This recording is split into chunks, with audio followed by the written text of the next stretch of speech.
मोहन का दायित्व निर्धारित कीजिए। तो यह है हत्या के दुष्प्रेरणा का अपराध जो 108 के अंतर्गत आता है।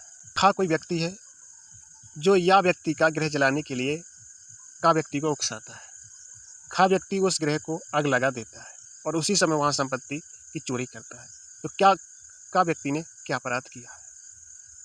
तो इसका ये ऑप्शन बिल्कुल सही है। गृह जलाने हेतु दुष्प्रेरणा का दोषी, किंतु चोरी के दुष्प्रेरणा का दोषी नहीं। धारा 111। मोहन सोहन को उकसाता है कि वह हरि को गंभीर चोट पहुंचाए।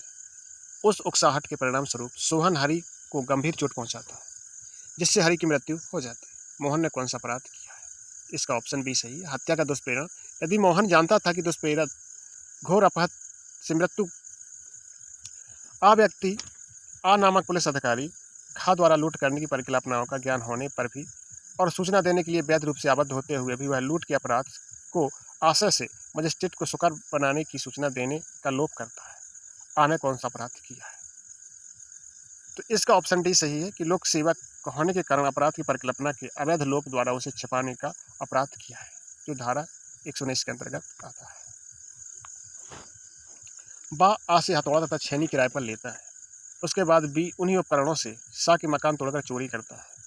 आ पर चोरी के दुष्प्रेरण का अपराध का आरोप लग गया है। इसमें सही है, चूंकि आ को ज्ञान नहीं था कि वह बा ने हथौड़ा तथा छेनी किसी अपराध कार्य करने के लिए किराए पर लिए हैं, इसलिए आ दायी नहीं, उत्तरदायी नहीं है। यह धारा 107 के अंतर्गत आता है। निम्नलिखित में से कौन सा कथन सही नहीं है? इसका सी कथन सही नहीं है। यदि दुष्प्रेरित व्यक्ति दुष्प्रेरित कार्य के लिए दायी नहीं है तो दुष्प्रेरक भी दायी नहीं होगा। यह धारा 108 के अंतर्गत आता है। ए सी पर उपहित कारित करने के लिए बी को उकसाता है। इस दुष्प्रेरण के परिणाम स्वरूप बी सी को घोर उपहित कारित परिणाम स्वरूप सी की मृत्यु हो जाती है। दुष्प्रेरण का दोषी है ए। उत्तर इसका सही है। हत्या यदि ये जानता कि दुष्प्रेरित और उपहत के परिणाम स्वरूप मृत्यु कारित होना संभव है तो ये हत्या के लिए दुष्प्रेरण का दोषी है। धारा 113 के अंतर्गत। का अपनी 6 वर्षीय पुत्री खा को गा का पर्स जिसमें 1500 रुपये थे चुराने के लिए उकसाता है। इस संबंध में कौन सा कथन सत्य है? डी कथन सत्य है। खा ने कोई अपराध नहीं किया है, लेकिन का ने चोरी का दुष्प्रेरण किया है।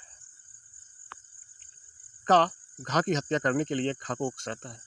खा ऐसी उकसाहट के अनुसरण में घा को विद्ध करता है। घा का घाव अच्छा हो जाता है। का ने निम्नलिखित में से कौन सा अपराध कारित किया है? तो इसमें धारा 108 है। तो सी उत्तर सही है, जो का हत्या करने के लिए खा को उकसाने का दोषी है। भारतीय उद्योग की मदद के लिए विदेशी सामान का बहिष्कार करना राजद्रोह से क्या विपरीत है? तो इसका उत्तर सी है। सी सही है, धारा 12 के अंतर्गत आता है। विधि द्वारा स्थापित सरकार के प्रति मौखिक लिखित सांकेतिक दृश्य रूपण द्वारा घृणा अप्रीति अवमान पैदा करने वाले कथन करना है। राजद्रोह का सार है, जिसकी ये ऑप्शन सही आ से, जो धारा 124 का के अंतर्गत आता है। राजद्रोह के आवश्यक तत्व बताइए। इसका ऑप्शन डी सही है, यानी सभी सही है। विधि द्वारा स्थापित सरकार के प्रति कथन करना। कथन मौखिक लिखित सांकेतिक दृश्य रूपेण किसी प्रकार के हो सकते हैं। कथन विधि द्वारा स्थापित सरकार के प्रति घृणा अप्रीति अवमान पैदा करे। यह धारा 124 का के अंतर्गत आता है। भारतीय दंड संहिता के अंतर्गत कौन कौन सी अपराध की तैयारी मात्र को दंडनीय किया गया है? इसका भी उपयोग सभी है। भारत सरकार के विरुद्ध युद्ध करने की आशय से इसकी तैयारी करना, भारत सरकार के साथ शांति का संबंध रखने वाली शक्ति के राज्य क्षेत्र में लूटपाट करने की तैयारी करना, डकैती डालने की तैयारी करना, ये सभी। निम्नलिखित में से राजद्रोह का आवश्यक तत्व क्या है? तो इसका डी ऑप्शन सही है।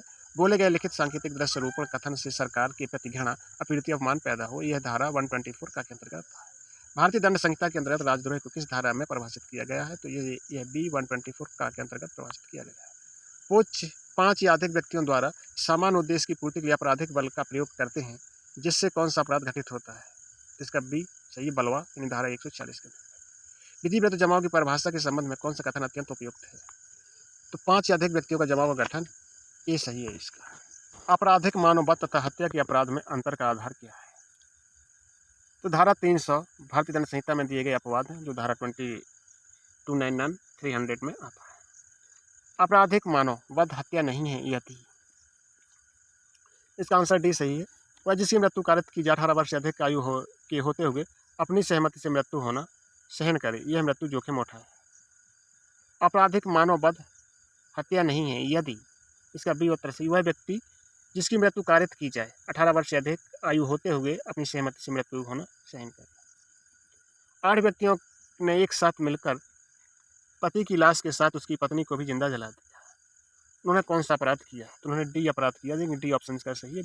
विधि विरुद्ध जमाव का गठन किया तथा इसके सामान्य उद्देश्य की पूर्ति में पत्नी की हत्या के साक्ष्य विलोपित करने का अपराध तथा राजस्थान सती निवारण अपराध कारित किया गया है। यह धारा 131, 300, 295 एवं 297 के अंतर्गत आता है। स्थित किसी शिशु की मृत्यु कारित करना मानववध नहीं है, किंतु किसी जीवित शिशु की मृत्यु करना अपराध है, मानववध की कोटि में आ सकेगा यदि उस शिशु का कोई भाग बाहर निकल आया, यद्यपि उस शिशु ने श्वास ना ली हो, यद्यपि वह शिशु पूर्णतः उत्पन्न ना हुआ। धारा 299 स्पष्टीकरण नंबर 3 इन उपरोक्त सभी इसका सही है। इतना सब होगा तो मानववाद की कोटि में आ जाएगा। आ बा द्वारा उसको रुपये 15,000 परिदत्त करने के लिए मृत्यु करने के भय में सांसें डालता है। निम्नलिखित में से कौन सा अन्य अपराध कारित किया है? बी ऑप्शन इसका सही है, उदापन, धारा 383 के अंतर्गत।